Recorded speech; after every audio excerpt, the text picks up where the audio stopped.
Hello दोस्तों, कैसे हैं आप लोग। तो दोस्तों, ये है एक शख्सियत के बारे में आज हम बात करेंगे जो उर्दू के मशहूर शायर रहे हैं। ठीक है, इनका नाम है फ़िराक गोरखपुरी। नाम से ये मशहूर हुए हैं। ठीक है ना।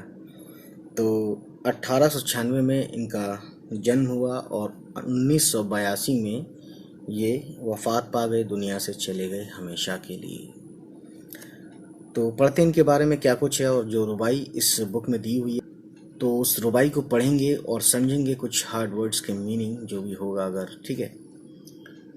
रघुपति सहाय फ़िराक गोरखपुर उत्तर प्रदेश में पैदा हुए। तो फ़िराक गोरखपुरी साहब का जो नाम है रघुपति सहाय फ़िराक, रघुपति सहाय फ़िराक गोरखपुर से हैं। ठीक है। तो गोरखपुर तो शहर का नाम है, रघुपति सहाय फ़िराक इतना है इनका नाम, मान लीजिए। घर में शेर व शायरी का चर्चा आम था, यानी घर में भी पहले से ही ये माहौल था कि शेर व शायरी होती थी। उनके वालिद मुंशी गोरख प्रसाद इबरत भी मशहूर शायर थे, यानी कि काफ़ी मशहूर शायर रहे थे इनके डैड। ठीक है। फ़िराक ने तालीम इलाहाबाद में हासिल की और उर्दू और फ़ारसी के अलावा अंग्रेज़ी में भी आला लियाकत हासिल की।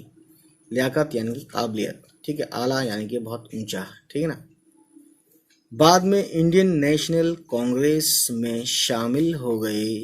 कुछ मुद्दत तक, मुद्दत बोलते हैं कुछ वक्त तक, टाइम पीरियड होता है, एक मुद्दत को बोलते हैं। ठीक है। कुछ मुद्दत तक जवाहरलाल नेहरू के साथ काम किया। जेल भी गए क्योंकि वो अंग्रेज़ों का टाइम था, तो उस वक्त जो भी शेर व शायरी करते थे अंग्रेज़ों के ख़िलाफ़, या जब अंग्रेज़ों को लगता था कि ये आदमी मेरे ख़िलाफ़ चल रहा है, तो वो जेल भेजते थे। ठीक है। उन सभी लोगों को अंग्रेज़ी में एमए करने के बाद इलाहाबाद यूनिवर्सिटी में अंग्रेज़ी के उस्ताद हो गए। ठीक है।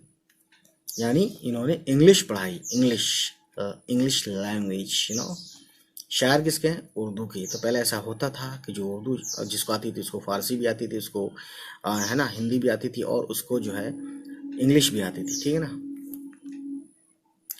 यहीं से 1959 में रिटायर हुए। ठीक है। यानी इलाहाबाद यूनिवर्सिटी के ये मशहूर शायर तो थे ही, उसके टीचर भी थे इलाहाबाद यूनिवर्सिटी के। ठीक है ना। सो गाइस, सब देखते हैं यहाँ फ़िराक गोरखपुरी के कलाम बोलते हैं, यानी जो उन्होंने शेर व शायरी की या जो भी उन्होंने लिखा पढ़ा उसको उसको हम कलाम बोलते हैं। ठीक है। फ़िराक गोरखपुरी के कलाम के कई मजमूए शाया हुए। मजमूए यानी कि बहुत सी शेर व शायरी जब इकट्ठा करके जब, है ना, तो उसको हम मजमूए बोलते हैं।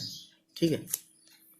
उनमें रूहे कायनात, तो इनकी एक बुक का नाम है जिसमें इनकी शेर व शायरी थी, रूहे कायनात। तो ये एग्ज़ाम में भी आता है। ठीक है ना। रूहे कायनात, रमज़ो किनायात, है ना, गज़लिस्तान, शब शबनमिस्तान और गुले नगमा ख़ास तौर पर काबिले ज़िक्र हैं। ठीक है।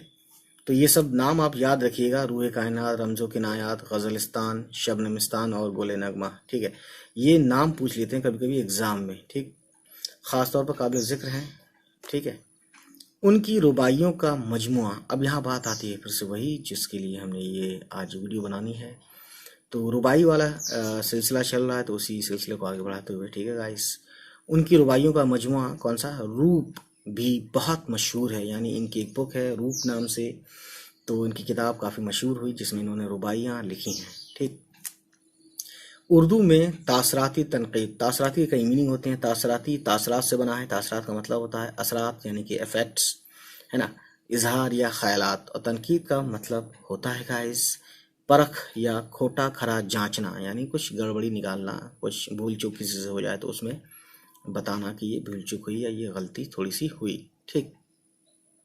अब आगे देखते हैं गाइस, तासराती तनकीद के अलमबरदारों में फ़िराक का नाम लिया जाता है। अलमबरदारों से मतलब यह है कि जो एक स्टैंडर्ड मेंटेन करते हैं वो लोग, है ना। वैसे अलम का मतलब होता है, you know that very well, झंडा।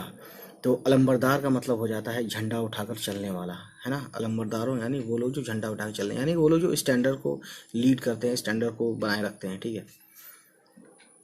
तो देखिए आगे, उनके तनक़ीदी मज़ामीन का मजमुआ, यानी कि जो उन्होंने तनक़ीद का काम किया है, जांच किए है ना, तो उनकी बुक का नाम है अंदाज़े, और उनकी किताब उर्दू की इश्क या शायरी बहुत अहमियत रखती है।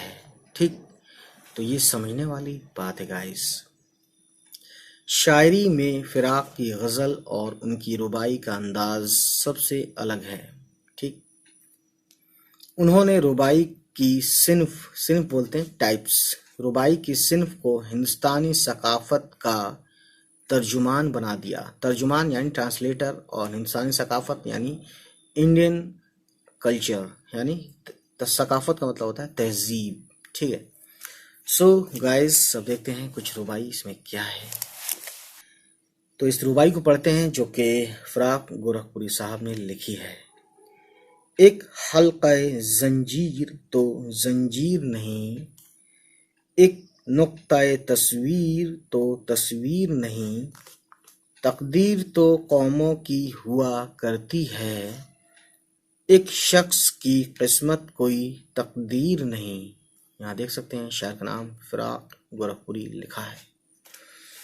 तो ये देखिए यहाँ हल्का जंजीर यानी जंजीर का जो घिराव होता है ना, तो और बाकी नुक्ता तस्वीर यानी नुक्ता तस्वीर यानी कि एक पॉइंट की तस्वीर है ना।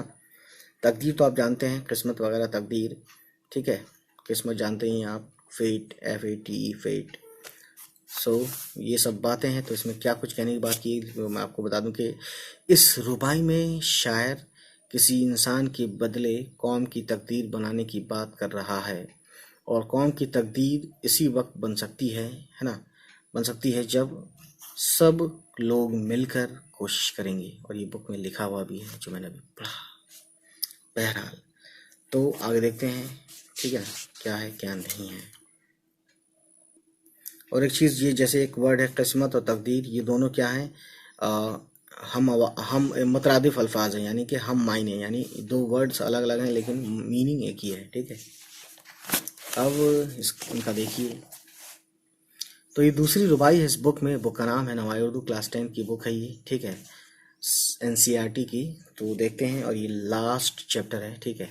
उसके बाद हम दूसरा मटेरियल शुरू करेंगे। हर ऐब से माना के जुदा हो जाए, क्या है अगर इंसान खुदा हो जाए, शायर का तो बस काम ये है हर दिल में, शायर का तो बस काम ये है हर दिल में, कुछ दर्द हयात और सिवा हो जाए। फ़राक गोरखपुरी साहब, यहाँ लिखा है नाम, देखते हैं, ठीक है। तो गाइस इसमें क्या कहने की कोशिश की है कि इस रुबाई में शायर ने एक दूसरे के दुख दर्द में शरीक होने की बात कही है, ठीक है ना। सो दोस्तों, ऐब मतलब खराबी, ये जो वर्ड है ऐब मतलब खराबी या बुराई या नुक्स, है ना। और हयात मतलब ज़िंदगी, दर्द तो जानते हैं, दर्द हयात यानी ज़िंदगी का दर्द, ठीक है। और सिवा मतलब होता है गाइस ज़्यादा, कुछ दर्द हयात और सिवा हो जाए। तो दोस्तों ये कुछ बातें हैं, तो नेक्स्ट टाइम हम इसका तशरीह करेंगे। तो आज की कहानी इतनी ही। और मेन बात ये भी है बताने वाली कि रीडिंग का पोर्शन नवाई उर्दू का आज यहाँ समाप्त होता है, क्योंकि ये बुक ही ख़त्म हो गई, ठीक है। चलिए फिर गाइस मिलते हैं। उम्मीद है गाइस ये वीडियो आपको पसंद आई हो, और अगर पसंद आई तो प्लीज़ हमारे चैनल को सब्सक्राइब कीजिएगा, ठीक है। तो हमारे चैनल को सब्सक्राइब कीजिएगा और उन तक पहुंचाइए हमारी सभी वीडियोस को जिनको इन वीडियोस को देखने की ज़रूरत है। चलिए फिर मिलते हैं आपसे, बाय बाय, टेक केयर।